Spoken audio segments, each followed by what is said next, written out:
오랜만입니다. 투자하는 덕후, 덕질하는 투자자 HB입니다. 오랜만이죠? 제가 시간이 많지 않아서 가치를 최대한 창출하고자 아무래도 언어 장벽 이슈가 있는 외국 분들을 위해서 영어로만 영상을 만들었었죠. 그리고 한국 영상은 조회수가 높아 보여도 시청 시간이 안 깁니다. 무슨 얘기냐? 끝까지 안 보신다는 거죠. 제가 뭐 유튜브 채널 데이터로도 볼 수 있고, 또 지난번에 제가 한국어 영상 오랜만에 만들었을 때 영상 말미에 왜 영어로만 올리고 있는지 설명을 했는데, 댓글로 많은 분들이 왜 한국어 영상 안 만드냐는 댓글 보고 느꼈습니다. 끝까지 안 보시는구나. 근데 뭐 제가 크리에이터로서 영상을 만드는 것도 제 자유이듯이 여러분이 보시는 것도 자유이니까 자유롭게 해주시되, 가능하다면 끝까지 잘 봐주시고 댓글도 영상 내에서 가장 인상 깊었던 내용에 대해서 적어주시면 좋지 않을까, 그런 생각이 듭니다. 자, 그래서 이번 영상에서 다룰 거는 하이브 2분기 실적 발표입니다. 8월 6일에 2025년 2분기 실적을 발표했었죠. 그리고 뭐 좀 이따 얘기 나누겠지만 다음날 주가가 7% 이상 급등을 했고요. 그리고 오늘은 5% 추가 상승하고 있습니다. 요거는 얘기 나눠볼 건데, 아무튼 이번 영상에서는 이 실적 발표 주요 하이라이트를 좀 다뤄보겠습니다. 공연 매출 폭발적이었고, 그리고 일본, 라틴 아메리카 시장 확장, 그런 것도 있었고, 무엇이 잘 되고 있고 어떤 변화가 일어나고 있는지, 그리고 왜 투자자들이 낙관적으로 볼만한지, 전망을 볼만한지, 그런 것들을 얘기 나눠보겠습니다. 보시면은 이 PPT 자료 하이브 웹사이트에서 구할 수 있죠. 근데 영어네요. 제가 이 영상을 영어로 만들었었는데, 그거 이제 한국어 버전으로 만든 거다 보니까 영어인 점을 이해를 해주시길 바라겠고, 그리고 그 전에 하이브가 2분기 실적 발표 컨퍼런스 콜도 이제 그 웹사이트에서 공개를 했죠. 매 분기마다 실적 발표를 공개를 합니다. 그리고 제가 유튜브 채널에서 라이브 스트리밍으로 했고요. 근데 아시다시피, 혹은 모르실 수도 있지만, 엔터 업계 중에서는 하이브가 이렇게 컨퍼런스 콜, 거기다가 애널리스트 Q&A 세션까지 담아서 공개를 하는 건 유일합니다.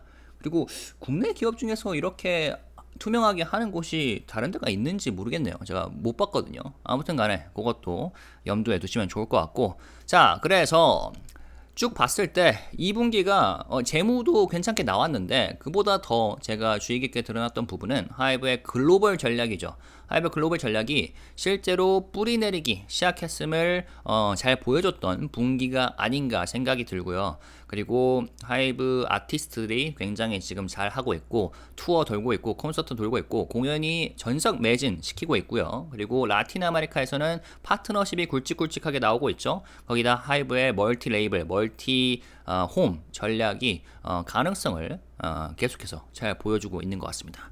세부적으로 한번 살펴보죠. 자, 먼저 매출 성장 준수했고요. 7,056억 원으로 전년 동기 대비 10% 이상 올랐고요. 전 분기 대비 40% 이상 증가했습니다. 영업이익은 659억 원으로 전년 대비 30% 정도, 그리고 전 분기 대비 200% 이상 늘어났습니다. 실적이 예상치에 뭐 어느 정도 부합했는데, 그 과정에서 어느 정도 비용도 있었습니다. 특히 IP 확장을 위해서 전략적 투자로 인해서 영업이익이 내부 예상치에는 다소 못 미쳤다고 회사 측은 밝혔고요. 그리고 그 이유가 뭐냐? 일본 현지화 그룹이죠. AOEN 스펠링이고요. 데뷔 프로모션 비용이 있었고, 거기다가 라틴 아메리카 리얼리티 프로그램, 오디션 프로그램이죠. 파세알라 파마 일부 제작비가 반영이 됐습니다.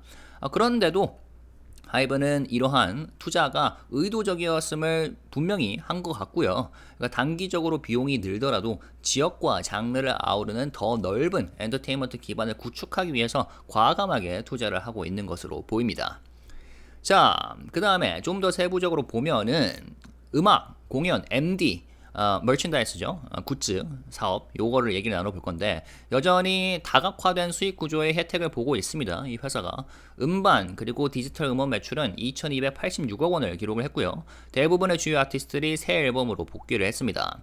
그리고 해외 레이블의 스트리밍 성과도 꾸준히 굉장히 좋은 모습을 보여주고 있고, 하이브의 국제 아티스트 라인업이 성장하고 있음을 보여주고 있는 것 같습니다. 공연 사업은 기대를 웃돌았습니다. 공연 매출이 1,887억 원, 전년 동기 대비 31% 증가했고요. 그리고 이번 분기 공연 회차는 전년 동기 대비 56% 늘었습니다. 3개월 동안 180만 명의 팬들이 공연장을 찾았다고 하고요. MD 부문 역시 중요한 역할을 했는데 매출은 1,529억 원, 관련 매출은 1,529억 원.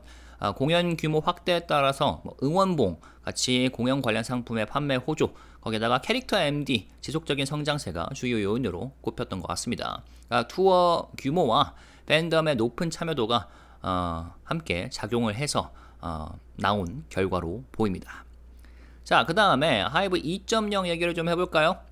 이번 실적 발표에서 반복적으로 등장한 주제인데 한국에서 성공한 이 K-팝 모델을 글로벌로 확장한다는 점이죠. 넷플릭스에서 Cat's Eye 다큐멘터리를 보시면 K-팝 methodology라는 키워드가 계속해서 등장하는데 그거와 궤를 같이 하는 부분입니다.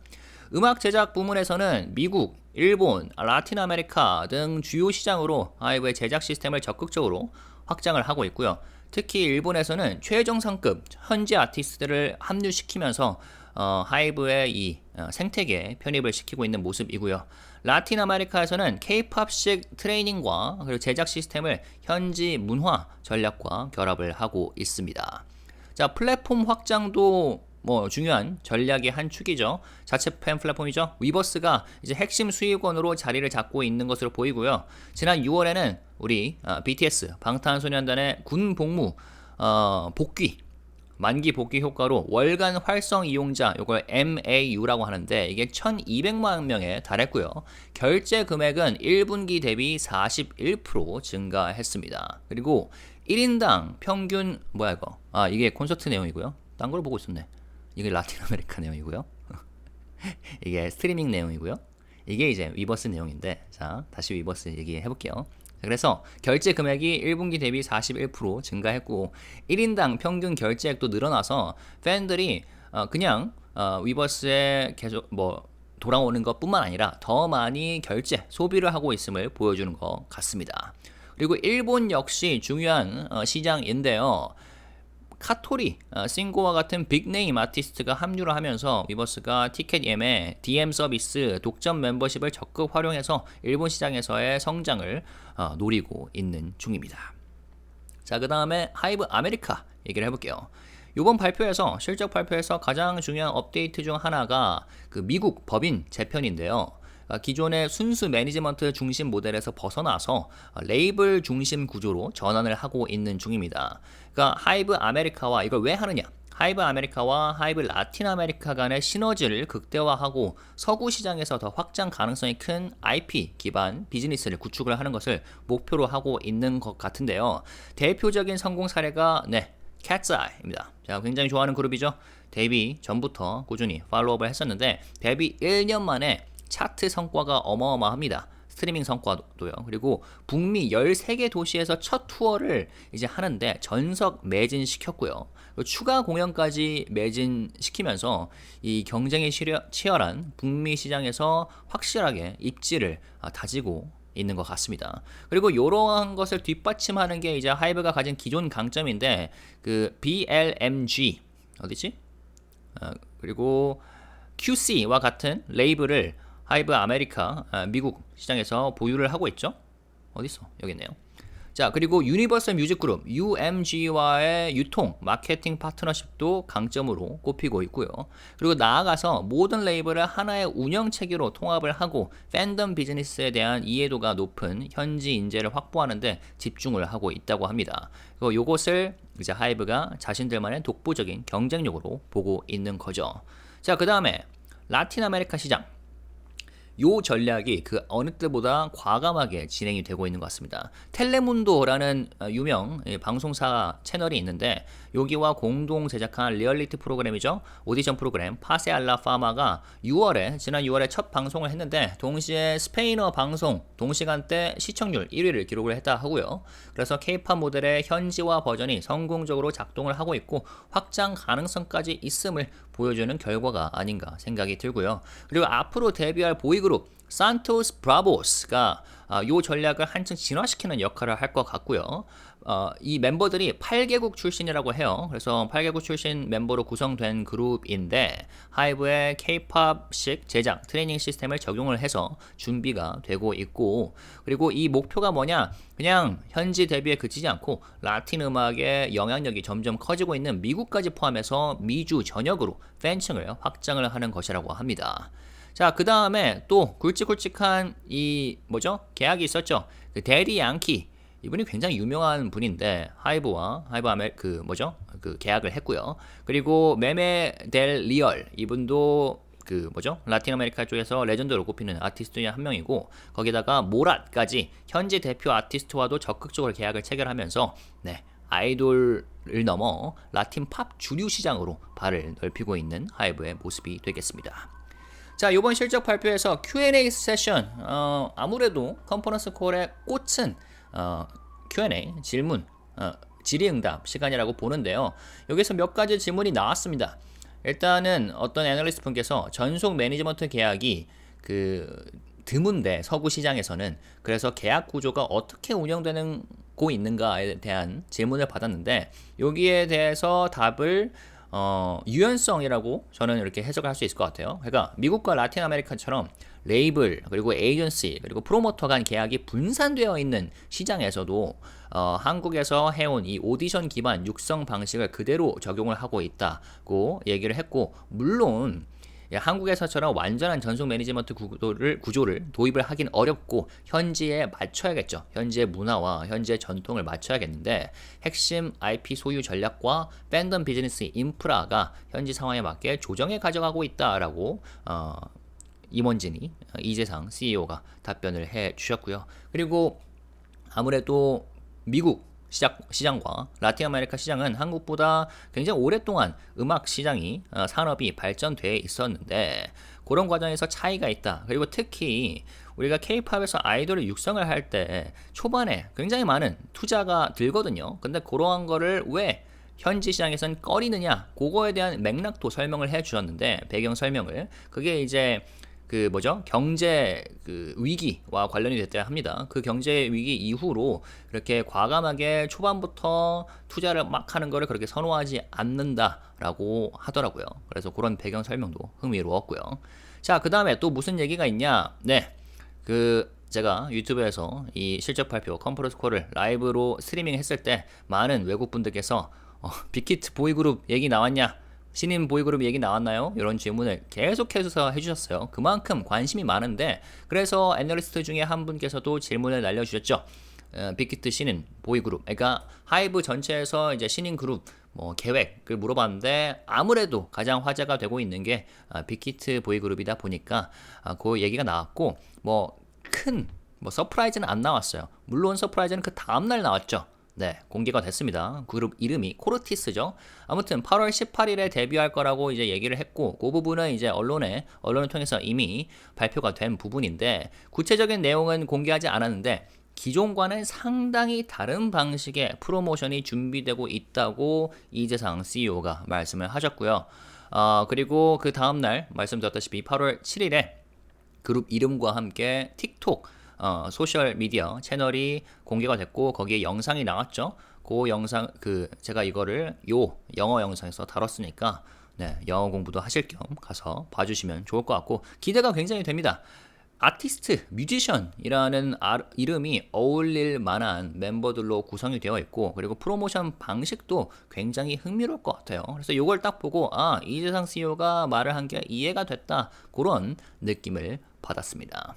자, 그 다음에 산토스 브라보스, 요거 같은 경우는 이제 파사 알라파마를 통해서 얻은 인지도를 바탕으로 음원 발매를 먼저 진행을 하고, 이후 팬 이벤트와 프로모션으로 이어가는 전략을 택할 것 같네요. 그래서 데뷔 방식은 이제 한국이나 북미, 라틴 좀 다르더라도 공통점은 있죠. 팬덤이 최우선이다. 그리고 그 위버스가 그 연결고리 역할을 한다라고 보시면 될 것 같습니다. 자, 그래서 2분기 실적 쭉 봤을 때 재무적으로도 괜찮았고, 그리고 무엇보다도 하이브의 글로벌 전략이 현재 어느 지점에 와 있는지를 확인하는 자리였던 것 같습니다. 물론 뭐 혹자의 시각으로 봤을 때 어떤 시장은 아직 검증되지 않은 시장이다라고 볼 수 있겠는데 이렇게 빠르게 변화하는 구조에 과감하게 투자를 하면서도 K-팝 모델이 현지화와 플랫폼 결합을 통해서 글로벌에서도 통할 수 있다. 네, 요즘 자주 사용하는 프레이즈죠. 글로벌리하게 통할 수도 있다는 명확한 전제를 두고 움직이고 있는 것 같고요. 그리고 실적 발표 다음날 말씀드렸다시피 하이브 주가가 7.14% 급등을 해서 27만 7,500원으로 마감을 했고요. 최근에 가장 큰 하루 상승 폭이었죠. 워낙 조정이 깊게 발생해서 그런 부분도 있는데 실적 잘 나왔고 글로벌 전략의 명확성이 투자자들에게 긍정적으로 받아들여졌다라고도 해석을 할 수 있겠지만 주식은 뭐다? 네, 오고 내림에 이유가 없는 경우도 많다. 떨어지면 떨어지는 대로 기사들이 이유를 갖다 붙이고 오르면 오르는 대로 기사가 나오는 게 주식시장이다. 그런데 많은 투자자들은 이 주식 왜 오르나요? 왜 내리나요? 라고 질문을 많이 하죠. 그런데 뭐 이번 같은 경우는 실적이 잘 나왔다라고 볼 수도 있겠고 게다가 워낙 많이 떨어졌다라고도 볼 수가 있겠습니다. 물론 주식이라는 게 주가가 오를 때도 있고 내릴 때도 있죠. 그래서 얼마든지 떨어질 수도 있는데 제가 어제 올린 영어 영상 말미에서는 이렇게 얘기했습니다. 주가를 보면은 기술적으로 보면은 이동 평균선 지금 60일에 딱 밑에 자리 잡았어요. 어제까지만 해도 뚫지 못하는 8월 7일 기준으로 뚫지 못한다기보다도 딱 거기에 밑에 있는 지점이었는데 제가 영상 말미 뭐라고 말했냐? 이거를 뚫으면은 상승세가 아무래도 계속해서 지속해 나가면서 할 수 있겠는데 그리고 지난 7월 30일에 찍었던 24만 6천 원이 바닥일 수도 있겠는데 뚫지 못하게 되면 조정이 일어날 수도 있겠다라고 했는데 네, 다음날 지금 5% 추가 상승을 하면서 이동평균선 60 일선을 일본 기준으로 뚫고 있습니다. 그렇다면 네, 실제로 24만 6천 원이 바닥일 가능성이 매우 높을 것 같고요. 그래서 상승세가 지속될 수도 있겠다라는 말씀을 드리고 싶습니다. 그런데 제 채널은 네, 주식 얘기 별로 잘 안 하죠. 왜냐? 제가 뭐 그 소위 말해 해체 이거를 굉장히 별로 좋아하지 않고 그리고 투자는 각자의 몫이고 각자의 책임이기 때문이고 게다가 개인 투자자들에게 뭐 하이브 좋습니다라고 얘기를 할 필요가 없는 게 가격을 움직일 수 있는 힘이 과연 그 뭐죠? 그렇게 리서치를 안 하고 투자를 하시는 분들에게 있는가, 개인 투자자들에게 있는가 그런 회의적인 시각도 있죠. 뭐 그런 면에서 주가 얘기는 그렇게 크게 하진 않겠는데 뭐 지금까지 떨어졌던 이유는 그것도 뭐 사람들마다 해석이 다르겠지만 뭐 그 소위 말해 오너 리스크, 방시력 리스크라고 말을 하곤 하는데 그 부분은 제가 영어로 수없이 다뤄봤습니다만 뭐죠?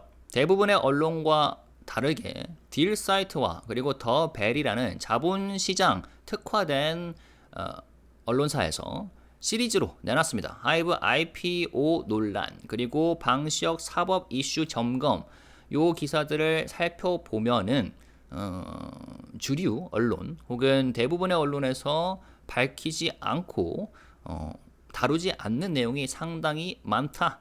그래서 굉장히 언플에 좀 당하고 있는 부분이 많은 것 같다라는 생각이 들고요. 이 부분도 앞으로 뭐 한국어 영상 반응이 괜찮다면 다뤄보도록 하겠습니다.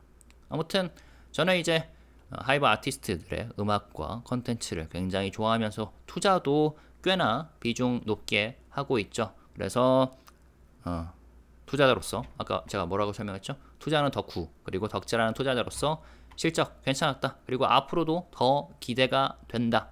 특히 내년 봄 방탄의 컴백이 매우 기대가 되고 그때부터는 더욱더 실적이 그 레벨업을 할 것으로 보이고요. 그리고 물론 이번 실적 발표에서 아티스트들의 개별 성과도 나왔습니다. 네임 드롭, 그러니까 네이밍이 됐는데 그 부분은 이 영상에서 다루지 않은 점 이해를 해주시길 바라겠습니다. 네, 이상이고요. 주로 영어로만 올리기 때문에 구독 부탁드린다는 말을 함부로 못하겠네요. 하지만 만약에 영어 공부를 하길 좋아하시고 영어 공부를 하고 싶으시다면 구독을 하시면 좋습니다. 왜냐면 제가 올리는 영상이 아무래도 하이브 혹은 아티스트 그리고 컨텐츠 관련된 내용이고 한국 기사를 첨가를 하기 때문에 듣기, 리스닝 연습에 매우 좋다는 생각이 듭니다. 네, 이상으로 마무리하겠습니다. 좋은 하루 보내시고요. 행복한 하루 보내시고 가족과 친구들과 사랑하는 사람들과 행복한 나날 보내시길 바라겠습니다. 감사합니다.